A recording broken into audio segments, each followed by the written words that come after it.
Another day, another applicant ang mo larga na paingon gid sa Saudi. So mao ni sila tanan, no? So daghan ni sila mga 25 ka buok.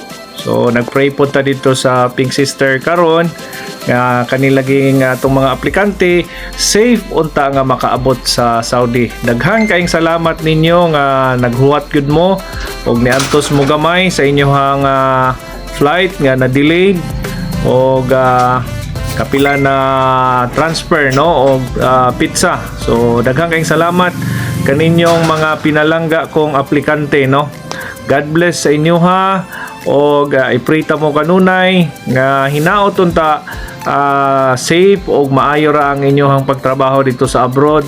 Unya pag uli ninyo ayaw mong kabalaka after 2 years ako na po'y musundo sa inyo ha diri sa Davao pahatod dito sa inyohang panimalay kay maugid niya nga to ang ginaampo kanunay nga maka serbisyo ta sa inyo hangtod sa inyohang pag-uli. God bless.